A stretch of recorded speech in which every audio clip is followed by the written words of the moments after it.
Assalamualaikum warahmatullahi wabarakatuh. Perkenalkan, nama saya Inadana Wijaya dari Pendidikan Geografi dengan NPM 2021700025.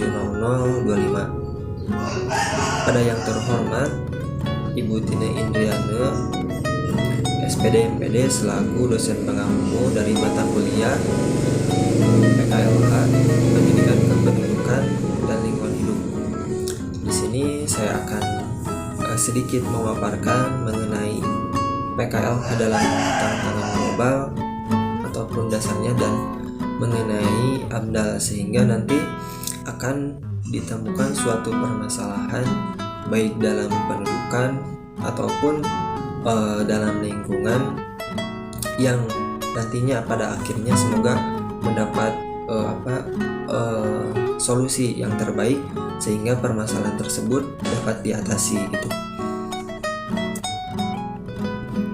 Baik, jika kita kembali mengulas pada sejarah, dapat kita ingat bahwa pada tahun 1970 ada kesadaran baru bahwa program aksi ini diperlukan adanya program pendamping untuk jangka panjang. Nah, program jangka panjang ini yaitu untuk membangun kesadaran baru yang strategis. Lalu sebagai opsi, sebagai pilihan, dibentuklah suatu pendidikan kependudukan melalui ranah pendidikan ataupun population education gitu, sehingga mendapat suatu tujuan, yaitu agar membina anak didik agar memiliki pengertian, kesadaran, sikap dan tingkah laku yang rasional, serta tanggung jawab atas pengaruh pertambahan penduduk terhadap aspek-aspek kehidupan manusia. Lalu apa itu pendidikan kependudukan gitu? Pendidikan kependudukan itu merupakan suatu proses pengetahuan, keterampilan, sikap dan nilai dalam dinamika kependudukan di masyarakat atau status seks dan tingkah lakunya dalam mewujudkan peranan anggota keluarga dalam meningkatkan kualitas keluarga. Sehingga dapat saya simpulkan sendiri bahwasanya pendidikan kependudukan ini sangatlah penting bagi masyarakat Indonesia ataupun masyarakat di negara-negara lain, karena dengan pengetahuan pendidikan ini kita mengetahui bagaimana sebab akibat dari adanya suatu penduduk, di mana jika terlalu banyak penduduk atau overpopulation akan mengakibatkan suatu ketimpangan, yaitu daya tampung dari suatu wilayah yang tidak cukup itu, sehingga nantinya yang pertama akan mengakibatkan pengangguran ataupun mengakibatkan lahan-lahan seperti ruang terbuka hijaunya tidak ada karena dibangun pemukiman yang nantinya sendiri akan menimbulkan suatu permasalahan bagi masyarakatnya gitu, mulai dari kekurangan air, mulai dari kebersihan lingkungannya atau keasrian lingkungannya, akan berdampak pula pada dinamika atmosfer, yaitu dengan iklimnya yang tidak yang pemanasan global karena tidak adanya ruang terbuka hijau gitu. Ini sangat kompleks lah bagaimana kependudukan ini dapat mempengaruhi juga lingkungan di sekitarnya gitu. Lalu pada akhirnya pendidikan kependudukan dan lingkungan hidup dibentuk, yang merupakan studi yang mengkaji unsur-unsur kependudukan dan lingkungan hidup serta pengaruhnya terhadap berbagai aspek kehidupan, baik itu sosial, ekonomi, budaya, politik, perilaku, dan lingkungan. Nah, dari pendidikan kependudukan dan lingkungan hidup ini yaitu merupakan suatu proses pengenalan nilai dan penanaman konsep dan keterampilan untuk mengapresiasi saling hubungan antara manusia, kebudayaan, dan lingkungan biofisiknya. Nah, berbicara juga tentang lingkungan hidup, permasalahan mengenai lingkungan hidup tersebut dari dulu tidak ada habisnya gitu, karena manusia selalu tumbuh dan selalu berkembang yang akhirnya membutuhkan suatu kebutuhan, baik itu rumah, baik itu makanan, sehingga kita terus mengeksploitasi apa yang ada di alam gitu.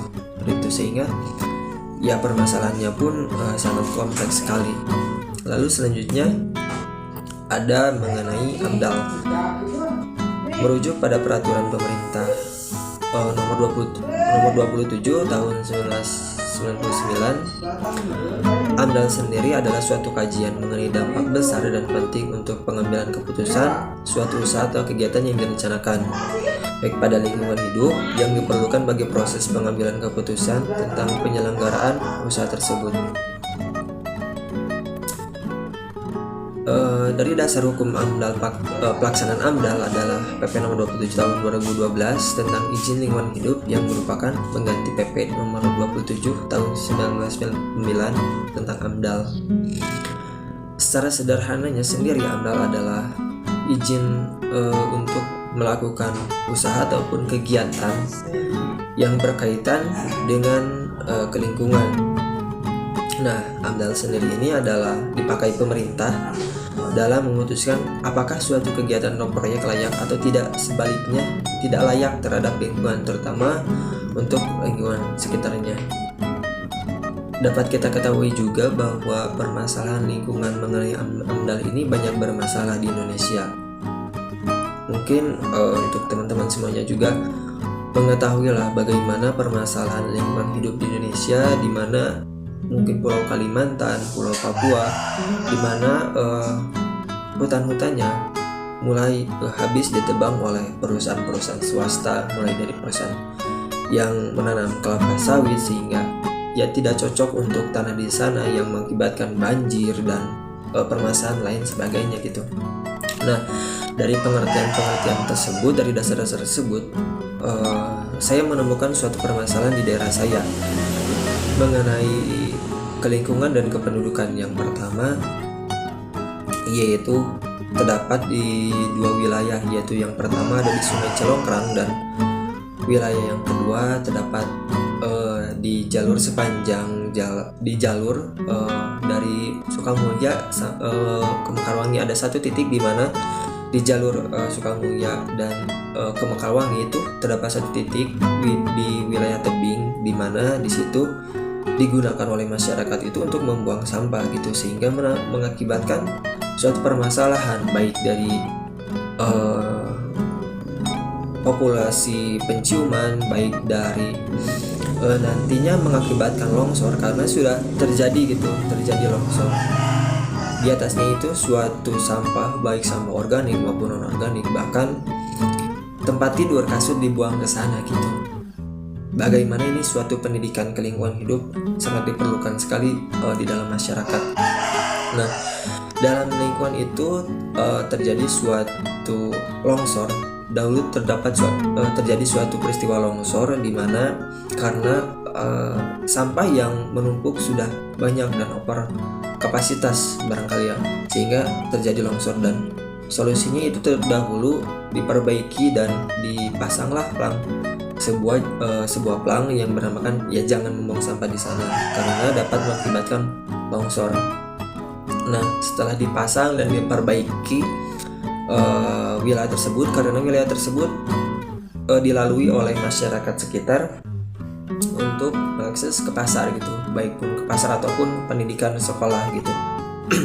Sehingga diperbaiki dan jangka satu bulan tersebut tidak ada membuang sampah ke sana. Namun setelah 1 bulan terdapat lagi ya orang-orang yang membuang sampah ke sana, dan sekarang pun sampahnya itu masih menumpuk.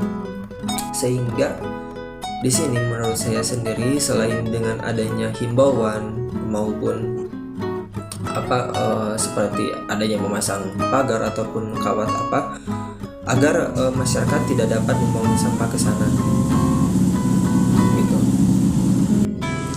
Dan selain memasang pagar atau kawat atau himbauan apapun, seharusnya ada juga edukasi kepada masyarakat bagaimana dampak dan risikonya, karena yang mungkin sudah terjadi juga longsor, namun jangan sampai terulang lagi kepada wilayah yang sangat luas gitu. Dan dengan adanya membuang sampah ke sana akan mengakibatkan suatu permasalahan bahwa akan terdampak bau yang tidak enak karena dari busuk makanan maupun sampah yang ada di sana gitu. Sehingga nantinya harus ada edukasi, harus adanya sanksi kalau perlu, karena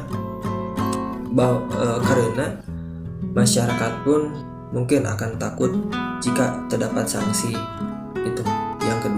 Yang ketiga harus adanya suatu fasilitas seperti tong sampah ataupun petugas yang mengambil sampah gitu setiap harinya, sehingga nantinya sampah yang ada pada rumah tangga tersebut bisa dikelola oleh desa gitu.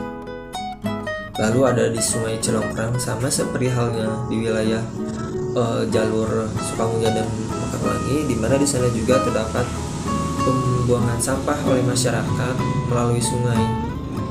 Sungai tersebut dapat menghidupi pertanian masyarakat Maja ya sebenarnya, dan menghidupi ya orang-orang di sekitar sungai tersebut gitu, di pinggir-pinggirnya, karena sungai tersebut menyimpan banyak sekali beragam dari jenis hewan, tumbuhan,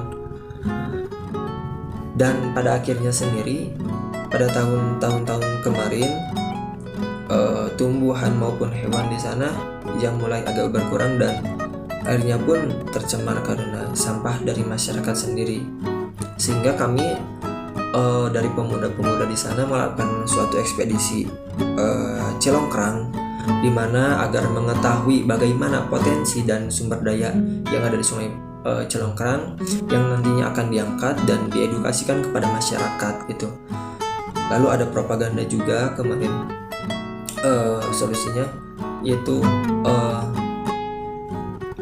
melaporkan kepada pihak pemerintah bagaimana kondisi Sungai Celongkrang agar diperbaiki dan menyediakan fasilitas tempat sampah untuk masyarakat sendiri, sehingga tidak membuang sampah kepada Sungai Celongkrang. Mungkin sekian yang bisa saya sampaikan. Mohon maaf jika terdapat kekurangan dan kesalahan. Wassalamualaikum warahmatullahi wabarakatuh.